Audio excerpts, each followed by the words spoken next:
Hi, everyone, and welcome to Leadership Blind Spots, how to identify and address them through coaching. Thank you so much for being here. We know your time is really valuable, so really appreciate you taking the time to be with us today. So let's get started. There we go. So a little bit of housekeeping. I know everybody spent plenty of time on Zoom, so nothing too new here. Your hosts and panelists are with you on camera for right now, but generally for our attendees, cameras and mics are turned off, but we absolutely want to hear from you. So any questions that you have that nice Q&A box down at the bottom. So please drop those in, and you don't have to wait for the Q&A breaks. You can put those in at any time. We'd love to hear from you. We will stop a couple of times during the webinar for questions. We'll get to as many as we can. Anything we don't get to, we don't like to leave you hanging. So we actually follow up after the webinar with answers to just about everything you can possibly imagine. So go ahead and leave those for us anytime. And you will get the slides in the recording, plus some great bonus materials delivered to your inbox. So keep an eye out for those as well. So let me tell you a little bit about MRG if you don't know us yet, and who you'll be hearing from today. So here at MRG, we're a global leader in assessment design. We create assessments that impact people in some pretty profound and meaningful ways. So we have solutions in the leadership space, motivation, personal development, sales. And we've been both using the assessments and supporting coaches and doing the coaching work ourselves, a lot of it for over 40 years. Last year was actually our 40th year. So we've been doing this for quite a long time all around the world. And we have a lot of great experience to share. And we have a lot of great data to share. We have more than 1 million participants in the global database. And so we can leverage that to create some great studies, which is a lot of what you'll be hearing about today. So who you'll be hearing it from, we'll start with me just really quickly. I'll take you through the intro here and then a quick business case for looking at blind spots. And then you'll also hear from Maria, my colleague, who's the head of research and education here at MRG. She has a PhD from Vanderbilt. She's conducted award-winning research on education practices. You may have also seen her speak. She's out at conferences. She's done Society of Consulting Psychology, European Mentoring and Coaching Council, and many more. And she just has an endless curiosity for human behavior, for leadership, and for data. So she'll be sharing that with us. And then in the second half of our presentation, you'll be hearing from Andrew, or Drew Rand. Drew's an IO psychologist here at MRG, and he has a huge breadth of experience in coaching and consulting and developing leadership programs. He's worked with leaders all around the world. And Drew is just a really passionate practitioner, and I think that'll come across when you hear from him later, and has a huge role in everything that we do here, and really loves helping people. So here's what we're going to see today. First, we'll do a quick, what's the business case? Why is self-awareness so important, not just to individuals, but to organizations as well? We're going to look at this new research. Maria dug in with a big study, and we have 5 pretty cool findings about blind spots. So we're going to ground what we're learning in data. So we'll look at those. Then we'll stop for our Q&A. And then in the back half, we're going to, Drew will dig into the coaching to close the awareness gaps. How are we actually addressing these? And he's even going to look at a case study. We have someone who had a couple of the most common blind spots, and he'll actually walk you through what coaching might actually look like for that. So now, we do like to kick off with a poll. It's always just really fun to find out where people's heads are on blind spots. So we're interested in knowing how often you do work to address these. So is it, a major focus of your work and something you're looking at a lot, somewhere where you maybe spend a moderate amount of time, maybe just occasionally, or maybe you're just not really actively addressing blind spots at all right now, but just curious about the topic and wanted to join us for that. So it's always just fun to kind of see where people find themselves. I'll give folks just a second to get their answers in. Looking forward to this, having seen the results of the research, Yeah. knowing where people are. All right, I'm gonna go ahead and share our results so we don't spend too much time here. Let's see what we've got. All right, so we have about 2/3 are really doing some work in this area, which is great. We'd be interested to hear about. In fact, if you want to put in the Q&A, sort of how you're uncovering those so far before you join us today, I'd kind of love to know that. You're welcome to share those. Just goes to us, but just curious. And then we have almost 10% who are not really actively looking at blind spots quite yet. So. Well, any questions that you have, if you're on the newer side of this, please do drop them into the Q&A anytime, because we're happy to, hopefully we'll address a lot of them today, but happy to address your individual ones as well.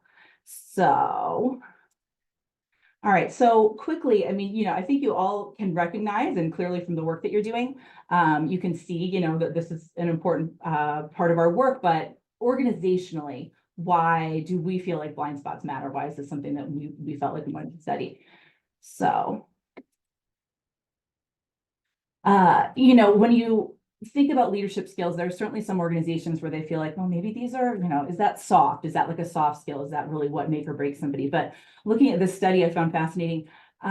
When you're looking at why CEOs got fired, which is really the make or break stuff, the top 5 answers, they weren't related to, you know, financial acumen or the nuts and bolts kind of stuff. They were linked to leadership. So this is a really critical part of what people are doing. And so you know, it's essential, and organizations, a lot of them do recognize this. So they're implementing, you know, relevant leadership training, right? Or they're trying to. The global spending on leadership training there are a lot of different numbers out there. One that we found from Forbes, as much as $350 billion per year. That's a lot. So organizations are willing to invest in it. They're ready. They see that this is important. But some learning experts say as much as 60 to 85% can be scrap learning. So you're delivering it, you're there, you're doing the wonderful program, and it's never getting applied. People aren't walking away and really taking this with them as something that they're applying. So we're trying to make it relevant, but there's a gap there. So to create more meaningful leadership development, you know, what do organizations want? What do they find meaningful? What's maybe not going to end up on the scrap heap of learning, right? Well, there's a Harvard study that we looked at, and you know, 70% of the participants put the customization of development programs as one of the top 3 most important factors to make it successful, right? So that's making it compatible, really meeting leaders where they are, not where they think they are, or not where the organization thinks they are, but actually customizing to what a leader's doing and making sure that leadership and development is meeting them there. That can be the makings of a successful program. So that's a little bit of why perhaps you're here. That's why we're here. That's why we felt like blind spots is definitely an area that we want to probe and look into examining. So with that, I'm going to let Maria share what we found. Thanks, Maria. Okay, thank you, Lucy. Hello, everyone. So I'm really excited to share with you the details of the study we conducted for this webinar. And as Lucy mentioned earlier, there are 5 really cool new findings coming out of this research. So let's jump right in. What are leadership blind spots, right? Let's start with the basics. So the most basic definition of a blind spot is that these are behaviors where leaders' perception of themselves does not align with how their colleagues are perceiving them, right? They're seeing their behavior one way, but the people they're working with are seeing something different. So that's a great starting point. But of course, for research, we need to look at data, right? We need to define this in a way that's quantifiable. And so what we did was we used 360 behavioral data to define blind spots as any dimension where the self score differs from the average observer score by 30 points or more. Okay. And I'm going to share more about how we got there, but to give you an idea of what we're talking about here, here are 2 examples. If the self score is in blue, you know, 70, this is a 100-point scale, and the average observer is at 60, those aren't perfectly aligned, but they're close, right? And you would expect to see some differences in scores because people see what they see, and it's not always the same thing, but they're fairly close. Now, when we have a blind spot is when the difference is a lot larger, right? So it's in the example in the bottom there, 20th versus 70th percentile. Now there's a blind spot. Okay, so that's our definition. That's how we operationalized it in the study, and I will be sharing more about that. But first, let me tell you about the assessment that we used. So we use the LEA 360, and this is a leadership assessment that measures 22 leadership behaviors from 4 different perspectives. There's the self, you know, the boss, the self, the leader themselves, their boss, their peers, and their direct reports. Here are some sample questions to give you an idea of how they're asked. So in a self question, the leader is answering questions about themselves, right? So when I have set an objective I, and then they have 3 options to choose from. In the observer question, the observer version of it, it's the same question, but from the different perspective. When this person sets an objective, and then they have the same three options. Now, these three options, each of them matches onto one of the 22 behaviors measured by the LEA. And that's how, over several questions, we start to see kind of the behavior that a leader is emphasizing more or less in their own eyes and in the eyes of their observers. So why behavior? Behavioral measures make it easy to apply the feedback in practice, right? Behaviors are overt. People know what they mean. LEA behaviors are specific. So if a leader gets feedback on a behavior, it's easier for them to figure out what they need to do if they want to change how that behavior is being perceived by others. And very importantly, they are value neutral. So the three options here are equally of equal value, right? None are better, none are worse. It was designed so that you're equally likely to select them. What makes a difference is what you are doing in the self questionnaire, or what the leader that you're filling out the questionnaire for is doing. Okay. So you may have noticed that this questionnaire design is a little different from what's out there. It's pretty unique in the assessment space, and it's a semi-ipsative questionnaire design. And we really like this because it delivers authentic results. It really gets to what the person is doing. And it does it because it's hard to game. It's hard to game for several reasons. But before we get to those, let me share with you how you would answer a questionnaire like this. So let's say I'm the leader and I'm answering that question about when I have set an objective. Well, the first thing I need to do is pick out the thing that's most like me. Well, I know it's make it happen. That's me. That's what I do. So that's the one that I'm going to say I do most of the time when I have set an objective. Now I have the option of giving it a 5 or a 4. So I'm going to give it a 5 because this is me. Like, I truly see myself there. If it's the best out of the 3, but there's some leeway there, I might give it a 4. Now, the next one that's like me is explains it thoroughly. And I have the option there as well to give it a 3 or a 2, right? Depending on how strongly I feel that this describes me. The last one, of course, is the one that is least like me, which would be follow it up. My observers would be doing something similar from their perspective. But what you can see here is that this questionnaire design captures order, the order in which something describes a person and what they are doing. But you're also able to capture magnitude. How much does it describe what they are doing when you give it a 5 or a 4 or a 3 or a 2? So there's a lot of rich information that comes from this, which is why it gives us really authentic, it shows the nuances of how that person is leading. And because they have to make a selection, it's a forced choice assessment, they're pitting each of the behaviors against the other behaviors over and over again. So in the end, you truly get a good picture of what someone is doing. Okay, so now that we know a little bit about that, I would like to share with you why behavior is important, right? 4 things to understand about the measurement that the LEA 360 uses. Behavior is descriptive. It measures what a leader is doing, perhaps how often, how much they're emphasizing it. It is not evaluative. It does not tell us how well they are doing it. It's simply a picture in time of what they are doing. Behavior is neutral in the LEA. So high scores are not universally good and low scores are not universally bad. And actually, it's impossible based on the questionnaire design to get all high scores or all low scores, right? So what you get is a view of what you're doing with these inherently neutral behaviors. And what adds value to that, what tells you what the assets and liabilities are for any of the behaviors, is going to be the context within which that leader is working. And so it's going to depend on the goals of the individual, the role, and of course, the organization. And then us as coaches and consultants are there to help that leader make those determinations and figure out what's working for them and what is not.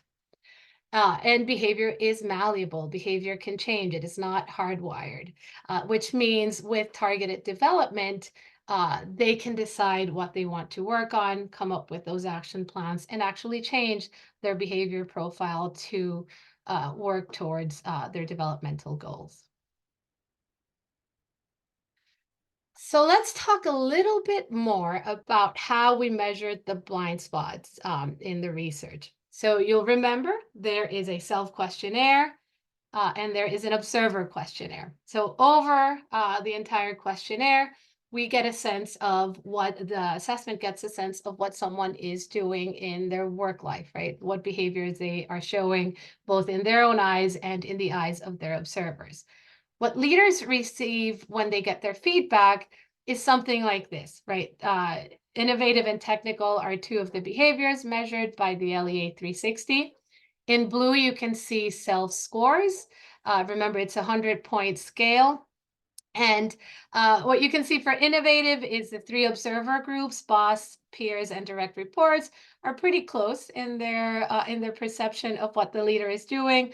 For technical, there is a little bit more spread, but it does give the leader an opportunity to see how they're perceiving themselves and then compare that to what the other three groups are perceiving. If the full profile actually looks like this, where you can see that across the 22 behaviors measured by the LEA 360, the spread across the different observer groups and self is going to vary depending on the behavior and what people are seeing. So how do we calculate blind spots? So I mentioned early on that it involves the self score and an average observer score, but we have three observer groups here. We have direct reports, we have boss, and we have peer.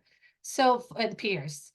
For the purpose of the research, we combine that into a single observer score. Okay, and so we calculate that average observer score on each LEA behavioral measure for each leader. And it, of course, incorporates the perceptions of bosses, peers, and direct reports.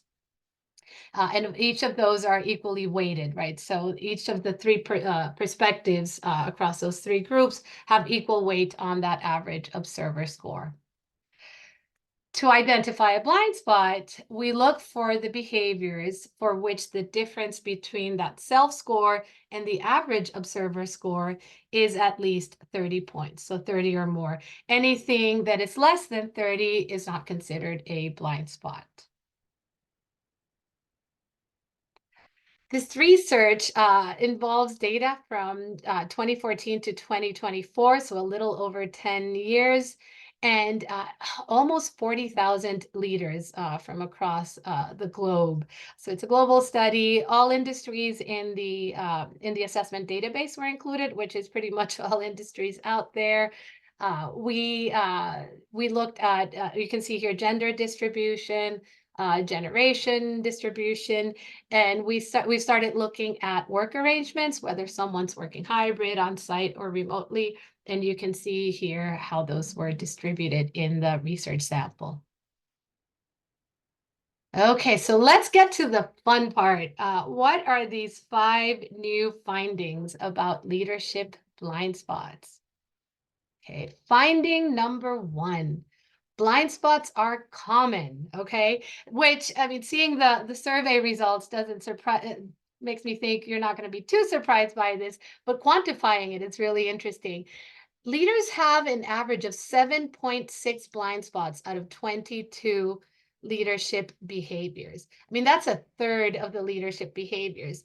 And if you look at the actual spread of those blind spots here, in the graph, there are very few leaders percentage-wise who have a lot, right? 13, 12 or more blind spots, but also very few who have, 2, 3, even 4 blind spots, right? Most of them are going to have quite a bit of blind spots, which is why we're here, right? Blind spots are a reality of leadership, and they are absolutely essential for raising leaders' self-awareness and helping them start their developmental journey. Finding number 2, there are 3 blind spot behaviors where leaders are likely to overestimate what they are doing. So that means that compared to what their observers are seeing, leaders believe they are placing greater emphasis on these behaviors. Now, which behaviors are the most common blind spots? First one is working independently, working autonomously, and making decisions on their own. Number two, tactical, day-to-day, being involved in the day-to-day, or also working fast and adapting quickly as things change. And the third most common blind spot is delegation, right? Leveraging help from others and giving them ownership over the task once it's been delegated. So the bottom line here, leaders are more likely to overestimate how often they make decisions independently, how often they seize opportunities and adapt, and how often they actually delegate to others. Finding number three, there are two behaviors that leaders are likely to underestimate. So what does that mean? That means that these are behaviors where leaders believe they are placing less emphasis than what their observers are perceiving. Behavior number one is communication. They believe they underestimate how much they are explaining things clearly and keeping others informed. And they underestimate how much they make sure things happen as planned, making sure that things get done and that people are delivering on promises. So the bottom line here is that leaders are more likely to underestimate how thoroughly they communicate and how frequently they ensure everyone is meeting their commitments. Okay, finding number four. There are 5 behaviors where leaders and observers are likely to align. So what this means, we could say this differently as there are 5 behaviors where leaders are less likely to have blind spots, right? Because there's greater alignment between them and their observers. So what are they? Persuasive, being persuasive, winning people over, selling their ideas. Being outgoing and sociable, being more informal in their approach to interactions at work. Showing up with high levels of excitement and energy, kind of that contagious energy that some leaders have. Showing restraint and being less emotionally spontaneous. And then finally, showing empathy, which in the LEA is showing a genuine interest in others, in the well-being of others, and forming bonds and connections with the people they're working with. So what we're seeing here is that leaders are more likely to be aligned on some of the behaviors associated with interpersonal relationships. So these are behaviors that almost always involve or usually involve another person, right? So it kind of makes sense that if more people are involved in this behavior, that their perception of what is actually going on is going to be more aligned. Okay, finding number 5. Blind spots are relatively universal. Now, we can't say fully universal because we can't look at every single variable out there, but we did our due diligence. We, as we were conducting this research, we looked at all different data splits that we could think of based on the demographic information that we have. And that number of about 8 blind spots per leader is true across management levels. Different industries we looked at within the sample, regions. We looked at North America, Asia, Europe, Australia, New Zealand, about the same number, gender-wise, about 8 blind spots, and even across generations. What was really interesting too is that even work location did not make a difference on number of blind spots. So whether someone's working remotely, hybrid, or on site, you're still getting the same number of blind spots. Okay, so this is a lot, I know, so it's probably a good time to pause for questions.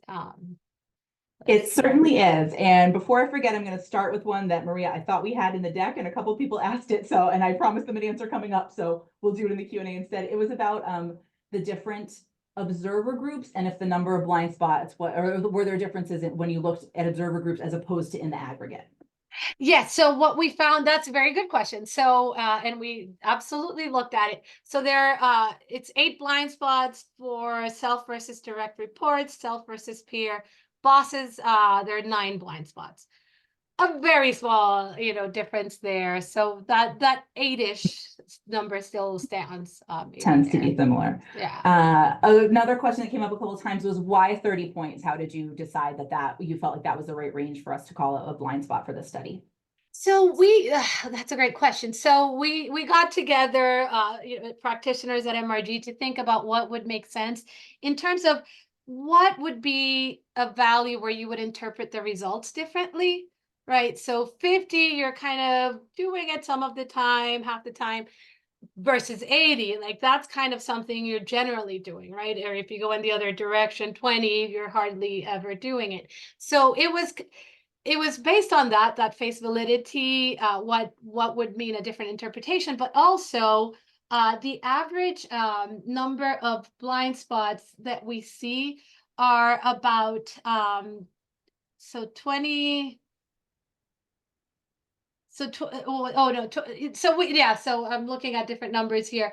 It's just it's based on what the average separation in scores is about 23, and so we wanted to make it a little more than that, right? So there is value to that, and so 30 was just a sweet spot where it made sense at face validity, but it was greater than the average a score difference between self and observers. Keep those questions coming. We can take a few more right now. Drew, I might tap you in for this one, I think, because one of our clients expressed a little skepticism about communication. Basically, the question was communication, really? People are not estimating correctly how much they communicate. I didn't know if you wanted to speak maybe a little bit about like what that might look like, how that shows up, how that could potentially show up as a blind spot. Yeah, sure. It's a good question. I think it is a little surprising. I think communication as a behavior in and of itself is a little diabolical in some ways. But what I find when I'm working with clients is generally speaking, they don't think that they don't think they're talking enough sometimes. They don't think that they're setting expectations as clear as they could. And actually when you look to the observer scores, people actually are experiencing them as individuals who are actually putting a decent amount of energy and effort toward being what's clear. I think really what it boils down to is how are you personally defining what communication is versus how is it being received?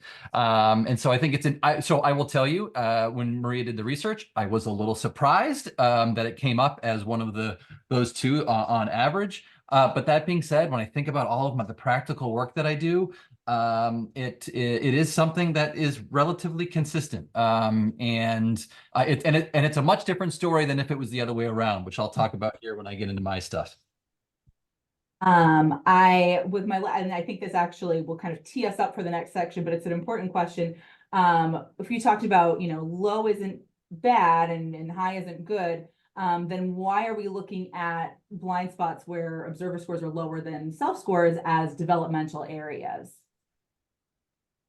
Maria, you want to take that one? Well, I mean, I don't think we're looking. I think it really depends on which blind spot it is, which Drew is going to address, right? Not all blind spots are created equally, nor do they need to be addressed. Like the communication example, there might be a good example of that. And so I don't know that they always will be developmental areas, would be my answer to that. I think that's part of the coaching conversation. Is there anything you would add, Drew? I will get into this, but very simply, context matters a ton. And secondly, I'll just go back to all of the research that Maria runs for us. There are absolutely some cases where a lower score is more effective in particular behaviors. And again, that depends on contextual variables. So it really is personal, I think is the best way of thinking about it. In terms of determining whether or not this blind spot or this awareness gap, whatever you want to call it, is a thing that I need to think about, or maybe I don't. Thank you. The last thing I'll say, and keep the questions coming because we will get to them afterwards, and there's so many good ones, and we'll stop again at the end for them. The last thing I want to say, there's been a lot of curiosity about the LEA. If you don't know the tool, we're actually happy to let you, if you want to get to know it and see how it might fit into your practice, you can take the LEA with us. So if you just put LEA in that Q&A box, that'll go directly to us. My colleague Kayla, who's co-hosting with me, will follow up. So if you're curious about it, she can answer any other questions you have about it as well. But if you just kind of want to get your hands in it and say, okay, is this something I could use?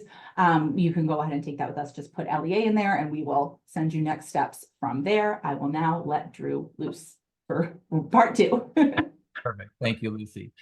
Okay. Well, first of all, I hope pleasure to be with you all this morning, this afternoon, wherever you are in the world. I hope you appreciated what Maria just presented. I thought it was some great research, really thorough, and some interesting results. What I want to talk about is, okay, we have this research, we have this knowledge now. What do we do with it? Right? What do we do with this knowledge, and what do we do with blind spots? So let's get a little bit practical with addressing blind spots. What do they mean for the people who have them, which again is just about everybody, and how would you might address them in coaching? What is their importance? So what I want to talk about here over the next 20 minutes or so is understanding the tool and how we use it. Maria gave you an intro to the LEA. I'm going to put a couple of just different words to it from a more of a practical sense than we'll just say a nuts and bolts sense. I will then talk about where do blind spots come from? Why do they potentially exist? And I'll talk about them in light of the assessment themselves, which I think is an important part here. And then we'll talk about, okay, we have the blind spots. How do we potentially think about addressing them? And I'll even do a little case study here at the end for coaching on two common blind spots. So what does it mean to measure behavior? Maria had this slide earlier, and this is really about the LEA 360 and some things that are really important to understand. Yes, it is descriptive and not evaluative. And when you move over to neutral here, yes, high score is not universally good and low score is not universally bad. What's really important for me I think to impart on you is how much context matters, especially from a behavioral point of view. It matters what type of organization you're in. It matters what your role is. It matters what type of work you're doing with your boss. It matters how many direct reports you have. The list goes on.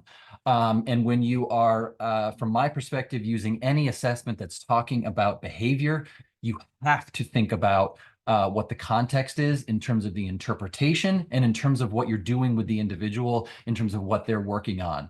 Very simply, what I tell people is, I'm not moving everybody to the same profile here, right? I'm not making the same suggestions based upon the framework of what the LEA is. What I really care about is what's going on in your world. That matters a ton in terms of what the developmental recommendations or developmental trajectory should be. And then last, yes, behavior, I think, is in its sweet spot in development because these things are not quote unquote hardwired. You can wake up tomorrow morning and decide to try to do something a little bit more, a little bit less. And yes, easier said than done sometimes, but fundamentally, we do have a choice about behavior. So these are just really important things to think about when you think about the LEA, any behavioral assessment, and when you are thinking about development, in my opinion. So let's talk about the coaching work.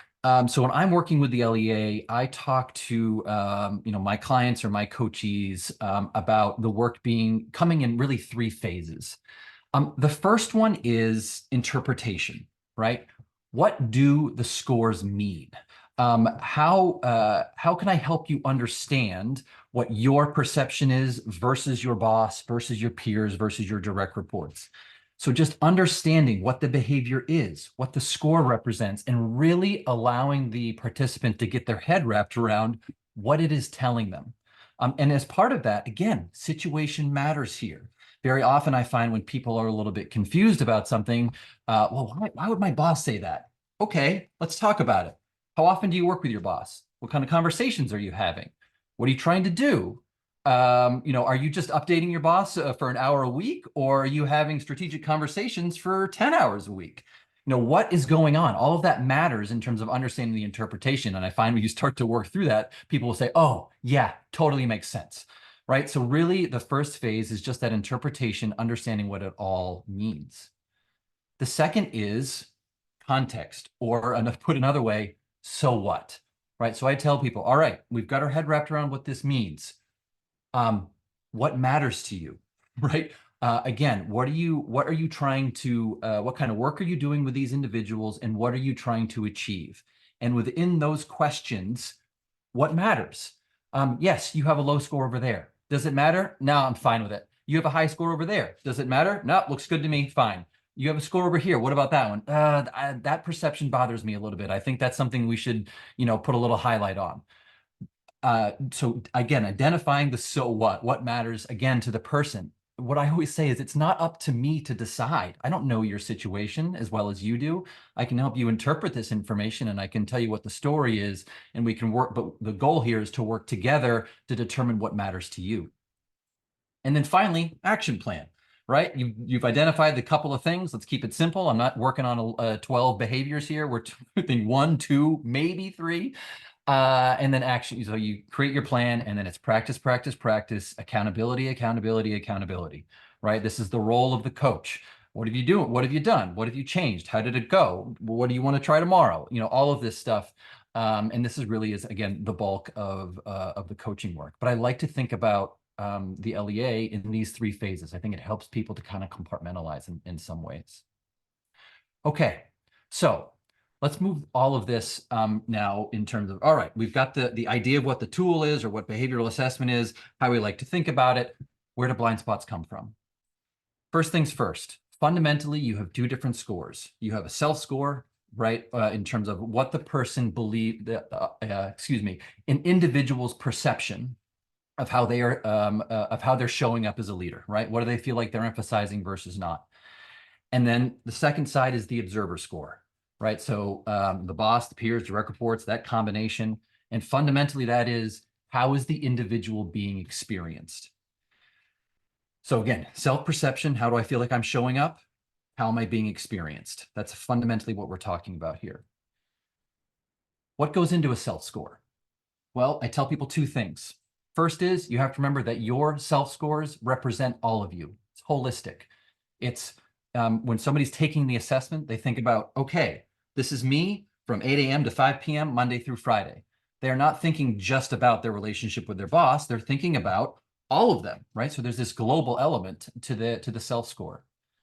Secondly, I also tell people, you have the luxury of knowing all of the leadership that you do in your head, right? Which is a big part of work, right? What I always tell people is, if you do all of your strategic thinking at the breakfast table with no one else around, and then you go into the office and you don't talk about it, or you don't let people observe it, yes, I believe you are a strategic person. You are not a strategic leader, right? So again, that luxury of knowing all of that leadership that you do in your head goes into the self-score. Now, from the observer point of view, in some ways, it's kind of the opposite. Well, not necessarily the opposite, but it really is what the person makes observable. And secondly, context matters a ton here. Think about your boss. How often are you working with them? Is it 2 hours a week? It's those 2 hours that matter then, right? From the boss's perspective. From your direct reports, what are you doing with them? How often are you working with them? Are they all remote? Are they not? Like, all of these things matter in terms of, again, understanding the score, what it means, that interpretation, but also remembering fundamentally it is what you make observable. Really, really important. So you can start to see here that blind spots, or essentially a difference in scores does not necessarily equate to absolutely it's a blind spot. You have a self-awareness gap, right? It can fund it absolutely, but I think it's more complicated than just saying, oh, self-awareness gap. You need to think about this, because there are a little bit of differences again in terms of the self-score versus the observer score. And understanding what I just said, though, in terms of what these 2 scores are, can be very helpful in a person understanding what the scores are and if the blind spot truly exists, or how it might exist, I think is important to think about. Okay, so you do a behavioral assessment, you come up with some blind spots or some self-awareness gaps. How do you potentially address them as a coach? First things first, maintain perspective, right? What did I just say about self-score versus observer score? Remind your coachee what these are, what they mean, and what they don't mean, right? I think making sure that people are understanding them appropriately is important to this. And also, if you feel like they're walking toward the ledge, like, hold on a second, let's not do that. These are not accusations. We're not evaluating you. This is actually a nice opportunity to think about where the development should exist, where the development opportunities might be. So think about them as opportunities, not accusations. Really important. And then lastly here, some of these behaviors or some of these blind spots will hit a little harder, right? In terms of this individual, it'll hurt a little more. Some of them you will find they don't care at all, but some of them are like, oh boy, that feels personal almost. And what I would say here is this: I am absolutely fine giving people the space to talk about how it's hitting them, how they're feeling about it, and just working through sort of the emotions involved. Where I start to get a little concerned here is if somebody starts to give me rationalizations for why they exist. That's a different conversation, right? And that's where I will, as a coach, say, well, hold on a second. Let's not rationalize this away quite yet. They might absolutely have valid perspectives on the situation, but rationalizing it away, I don't think is helpful at the end of the day. So yes, allowing the space to sort of move through the emotions of it, great. Making sure though that we're learning from it also is very important. Number two, go back to the foundations, right, of what I was talking about in terms of interpretation, context, action plan, right? There's 3 phases. So make sure they understand what the blind spot might be saying. What is the behavior? What is the score? Help them with that interpretation. Also, reminding them that how much context matters. Low scores aren't bad. High scores aren't good. Not descriptive, not evaluative. And I think the important thing here with context is, does it matter? Right? Going back to some of Maria's research, going back to the question about communication, yes, that's a blind spot technically. I have a lower self-score and all the observers are on the high side. Is that a problem? Probably not, right? Again, we're having a much different conversation if the self-score is on the high side and all the observer scores are on the low side with communication as a behavior. So yes, technically still an awareness gap, but a much different conversation in terms of, oh, is that a red flag or is it not really a flag at all? And you have to think about that again in terms of the individual, what the behavior is, what they're trying to do, helping them determine the so what there. And then again, moving to the action plan based upon the so what. If they decided that yes, this is a concerning in some way, this is a behavior where I feel like the perceptions need to be more aligned, or it's something that I need to work on to change the perception of the observers, then yes, we're going to move to that action plan there. And then finally here, leverage resources and input to take meaningful action. So first things first, supplement the data with qualitative feedback. I think that this is wildly important, even outside of blind spots. One of the things I love about the LEA or behavioral assessment is it creates an opportunity for people to go have a specific conversation, right? What we have with the LEA, what you have with other behavioral assessments is a number. The number is really helpful, right? The number's helpful in, again, getting specific about what's going on. What are the things? Where are the blind spots potentially? It also, again, allows that opportunity to go to your boss and say, hey, we did that 360 and, it said this, that I'm perceiving that I do this and you're experiencing it this way. Can we just talk that through? Like, do you need more or less of me in that particular behavior? Let's talk through the specifics. I think that's so valuable, right? It allows, again, for that specific conversation to get that qualitative feedback to really allow the person to, understand it and get their head wrapped around it. Secondly, leverage resources from the assessment provider. So again, with MRG and the LEA, so many resources available in terms of the behaviors, in terms of what they mean, why are they important, suggestions on potentially how to demonstrate more of them or demonstrate less of it. So leverages, resources galore with MRG, but I mean, any assessment provider should have resources available to the specific dimensions or the behaviors that allow the person to, again, define what the action plan might be, right? Oh, I've got 15 different suggestions on how to demonstrate more of this behavior. Numbers 6 and 10 really feel like the ones that feel natural to me and I can do more of. Great, go practice, right? Which leads me to the third point: be intentional and accountable, right? Identify what you'll do, set reminders. Again, as the coach, practice, practice, practice. And just hammer in on that and making sure that people are trying it. I think the other thing that's really important to remember with behavior, small shifts can make a really big impact. It might not take a lot. It might not take a lot to change perception or change behavior, which is really important. And I tell people all the time, this might not be a huge thing, just demonstrating a little bit more of this might have a really big impact, which I think is helpful to think about with behavior. Okay. Let's wrap up quickly with a coaching case study here with Robin. So she is a director of customer experience at a tech company. She has been with the organization for 9 years, and she has been in her current leadership role for less than a year. So she rose to the individual contributor, rose the ranks as an individual contributor where people loved her. She was, knocking out of the park, really a star performer. And like many organizations, star individual contributor, oh, you can lead people, right? So they promoted Robin into a director about 8 months ago. She now has 3 management level direct reports. So she's making this transition, right, from individual contributor to leader. And there's been some concern about her management, that she's really struggling to find her footing in the new role.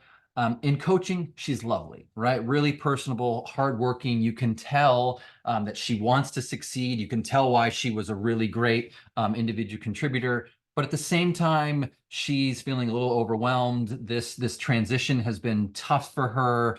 And so we decided to do a 360 to figure out potentially what's going on and how can we help her, again, move through this transition. So we do the LEA, and 2 big blind spots come up for Robin. The first is in delegation, where she feels like she is doing it more. Her self-perception is higher than her observers. And the second is in consensual, where again, she feels like she is doing more of this than her observers are experiencing. So what does it mean? Well, let's go back to, again, this sort of 3-phase process, right? That I think is, again, really helpful to talk through this and to help people understand. Interpretation. All right, what does it mean? Delegation. Delegation for me is 2 things. First is moving things off your plate, right? Higher delegation score, the leader is quicker to move things off their plate, quicker to enlist the talents of other people and just push things down. It's also about giving people the space and the freedom to perform. So there's an empowerment function here in the delegation behavior, where again, the higher the score, the more space the leader is giving the person. Here you go. I trust you. Go make the decision you need to make to get it done. As the score comes down, 2 things happen. A little bit more reticent to move things off your plate. And when you do move things off your plate, that space contracts, right? That space contracts in terms of, yeah, I'm going to give it to you, but I'm going to hang out right next to you. And then consensual. What does consensual mean? Consensual for me is all about bringing people into the conversation and allowing them to be a part of the decision-making process, right? So consensual is about asking open-ended questions, valuing people's ideas, valuing their contributions, allowing their ideas to potentially impact your own judgment and decision. So it really is about having an open door and allowing people to contribute from really an intellectual point of view and helping that decision-making process, really collecting, again, the opinions of everyone. So what does this mean here for Robin with her self scores and the observer scores? Well, from the delegation point of view, for Robin, she feels as if she is moving things off her plate and giving people the space and the freedom to perform. So when I'm working with people, what I in a scenario like this, what I will say is, from your perspective, this is how you feel. You feel like you're giving people a lot of work. You feel like you're giving them space. And then what I say is, but what I'll tell you is, if I went and I actually had a conversation with your direct reports, the story they would tell me is a little bit different. The story they would probably tell me is, yeah, I mean, Robin gives me a little bit of work, but I see her holding on to a lot. And when she does give me work, the latitude I have to do it the way that I want is really small. And so the story that your direct reports are probably tell me is a little bit different than how you might be feeling, right? So I like using the word story. I think it helps people understand it. It also might help Robin understand why she might feel so overworked, and potentially why her direct reports might not feel like she trusts them yet, right? The delegation's a big behavior, again, in relation to empowerment and trust, and that might be what's going on here. And then consensual, same thing. Robin feels like she's bringing people into the conversation, which is what I would tell her belief is. But if I went and I talked to your direct reports, again, here as an example, because it's the biggest gap, they tell me a different story. That story would be like, no, I don't, she doesn't bring me into the conversation. She's not asking me very much. And her peers would say the same thing.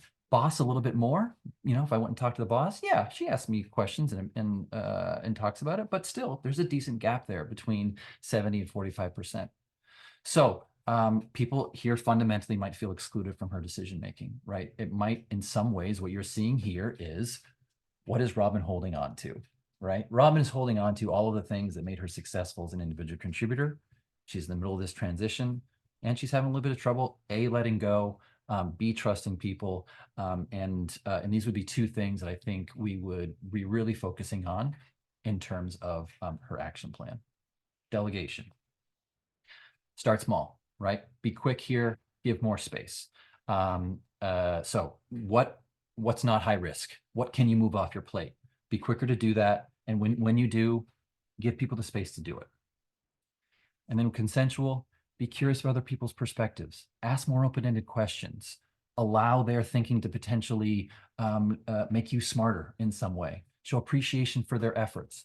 These are all quick suggestions about what Robin might be able to do to close this gap between how she feels like she's showing up as a leader and how she's being experienced. So what are leadership blind spots? Very simply, opportunities for leader to find greater self-awareness, develop themselves in a way that really matters to them and those around them. And for me, it is very often a really important part of my work with the LEA, work with any behavioral assessment in terms of building somebody's self-awareness and helping them move forward. All right, with that, Q&A, Lucy, any good questions come in? Oh, absolutely. So many. Okay. So, and we have quite a few. Keep them coming. And again, if we don't get to them right in the next few minutes, we will answer you later on. So, one question was, is there any evidence that, then this is really a Maria question, any evidence that fewer blind spots equals a better or more effective leader? That is a great question, and it's one of the really cool findings that came out of this research that we just we couldn't fit into the slide deck. So we looked at, for those of you who don't know, the LEA 360 does allow observers to give leaders feedback on 32 different leadership competencies on how effective they are in these leadership areas, things like willingness to listen, taking initiative, inclusive leadership, and so on. And we look for correlations between those 32 competencies, which are measures of effectiveness, and number of blind spots. Correlation is 0. So what this tells us is everyone has blind spots, whether they're effective or not. And so it highlights the importance of that 360 feedback, right? So to increase self-awareness. And as Drew was explaining just now, once you have that self-awareness, then you can figure out what the next step is. So yeah, no correlation there. Here's a coaching question. When you're talking about using this in coaching, should a leader and a team be coming together for some of this feedback, or is this only delivered one-on-one? What kind of recommendations do you have there? Yeah, it totally depends. So my first suggestion is that this should be shared independently with the individual. And then it should be up to them to determine whether or not they want to share the information, who they want to share it with. But that being said, I am always a proponent of transparency here. And what I mean by that is once I've worked with a person to get them through those first two phases and and we're in the third, I always encourage them to go tell people, right? These are the things I'm working on. Can you please keep an eye out? I'm gonna tap you on the shoulder and say, have you seen anything different? There's a decent amount of research that would say that that's a huge determiner in whether or not 360 or development is actually effective. It's the transparency part. Like, I'm doing this, I'm working on this. Can you be my partner in all of it and support me through it? So at the end of the day, it's up to the coachee. I always put it in their court, but also I'm a proponent of transparency. A question came in actually from several people from several different angles, but about demographics and the potential for bias in different, from observer perspectives, right? Of men observing women, of, white leaders observing leaders of color, Did you, Maria, in the research break down anything demographically as far as blind spots, or what else do you have to share about that kind of research? So we were able to look at the gender question, right? Females observing males, females observing females, and so on. And the difference in number of blind spots was very small. And so the only thing that might be interesting was there were fewer blind spots when women were observing other women compared to when they observed men. But we're talking, very small difference there. There were no differences when women were observed by men versus women. So the key differentiator there is whether if it's a female observer, whether she's observing a male or a female leader. There are terrific questions coming in, but I do want to be respectful of everybody's time and make sure that people can head on to their next appointments as we're reaching the end of the hour. So what else can I say? All of this will be coming to your inbox, and the questions that are coming in, and you can keep typing them. We do follow up and answer all of these, and we actually add those answers to our blog post that wraps up the webinar, so you can actually see some of these questions get answered by our experts here. So and some of the things other people ask, because they really are. There's a lot of good stuff there. So keep throwing those in. As I mentioned, if you want to try the LEA, see how it might fit into your practice, just put LEA in the Q&A box. That's all you need. We have your info from there. So we'll follow up with you for next steps. And I did put the link to pre-register for our next webinar, which is in June, which is about coaching for confidence. And I put that link into the Q&A, into the chat as well. So you'll be able to do that. And then our certification classes are coming up. A few of you asked, how does one use the LEA? You do need to be certified. So, and we can follow up with you with a lot more detail on that, but we do have some dates coming up soon. Gang, does that bring us to the end? It does. Okay. Well done, everybody. Thanks again for your really thoughtful, not just questions, but comments as well. I can't wait to kind of go through them with all of our experts. Stay connected with us on LinkedIn, on our YouTube channel, because there's a lot of this. We really do love to share from the bottom of our hearts. You kind of can't shut us up sometimes. We love sharing this stuff so much. So please do stay in touch with us, because there's a lot more great on this topic, and so much more about leadership and coaching and development. So thank you so much for your time today. And we look forward to seeing you again soon. Thank you.